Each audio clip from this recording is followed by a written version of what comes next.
Hello everyone, it's me Shrabani. কী অবস্থা সবার, কেমন আছেন? আশা করি খুবই ভালো আছেন। অনেক দিন ধরে কোনো ভিডিও আপলোড করা হচ্ছে না, সো আজকে আপনাদের জন্য একটা ভিডিও নিয়ে আসছি। তো চলেন আজকে আমরা একসাথে মেলা ঘুরে আসি। তো মেলাটা অনেক দিন আগেই আমাদের এখানে শুরু হয়, আমিও বেশ কয়েকবার গিয়েছি। তো উইকেন্ড ছিল, শনিবার ছিল, তো শনিবারে যথারীতি অনেক ভিড় হয়। তো আমি কাজটা শেষ করে আমরা চলে যাই মেলাতে।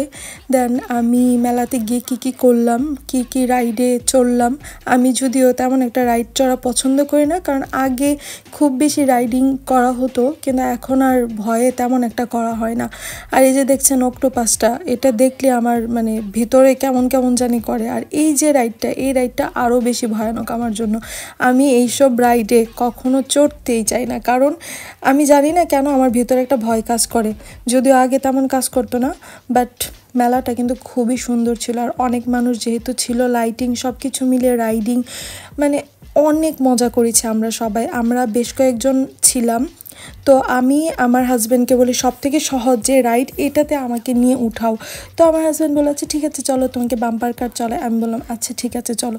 তো তারপরও দেখতে পাচ্ছেন আমি এত ভয় পাচ্ছিলাম। আর এই যে বাম্পার কারগুলা, এগুলা এত ধাক্কা দেয়, মানে জানি না কেন প্রচণ্ড বেশি ধাক্কাধাক্কি হয়।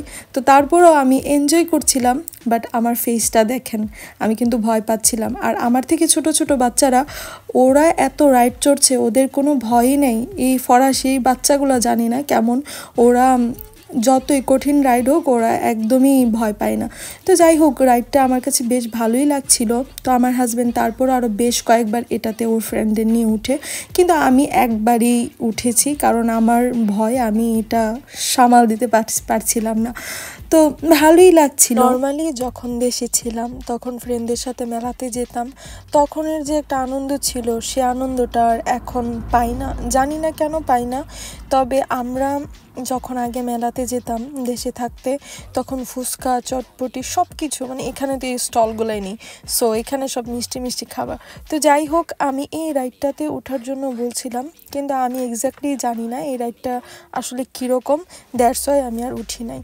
তো এই রাইডটা দেখে তারপর আমরা চলে যাই খাবারের দোকানে, কারণ খাবারের স্টল দেখলে খাবার ট্রাই না করলে কেমন জানি সংকোচ লাগে, আমার ভালোই লাগে না। খাবার ট্রাই করতে হবে সব, যেহেতু খুবই মিষ্টি খাবার ছিল।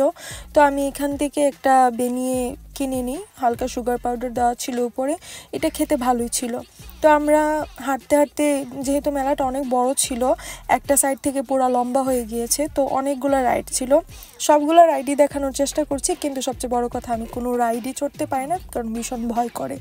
তো যাই হোক, আমরা তারপরে আমরা একটা কটন ক্যান্ডি স্টলে যাই। আসলে কটন ক্যান্ডি দেখে ছোটোবেলার কথা মনে পড়ছিল, কারণ ছোটোবেলা আমাদের দেশে দেখবেন ওই যে পিঙ্ক কালারের যে কটন ক্যান্ডিগুলো থাকে, ওইগুলো দেখে মানে একদমই ছোটোবেলার কথা মনে পড়ে যায়। তো আমি একটা কটন ক্যান্ডি কিনে নিই, কটন ক্যান্ডি কিনে তারপর আমি এটা খাচ্ছিলাম। আর পেছনে যে নৌকার রাইডটা হচ্ছে, এটা তো দেখতেই পাচ্ছেন, এটা হচ্ছে one of the most dangerous ride আমার জন্য, কারণ আমি গত বছর এই রাইডটাতে চড়ে একদম অবস্থা খারাপ হয়ে গেছিলো। তার কারণে আমি কোনো রাইডই তেমনভাবে চড়ি না, এটা তো আমি আগেই বলেছি। তো আমি জানি না আমার ভিডিওগুলো আপনাদের কাছে কেমন লাগে, তবে আমি ভালো ভিডিও বানানোর চেষ্টা করি, জানি না কেমন হয়। তো সব কিছু মিলে এই তো ছিল আজকে আমাদের একটা সুন্দর একটা আউটিং বলা যায়, আবার বলা যায় একটা ব্লগের মতো ছোটোখাটো। তো আমার যদি ভিডিও ভালো লাগে তাহলে অবশ্যই আমার পাশে থাকবেন, আমাকে উৎসাহ দেবেন, যেন আমি আরও সুন্দর সুন্দর ভিডিও বানিয়ে আপনাদেরকে উপহার দিতে পারি।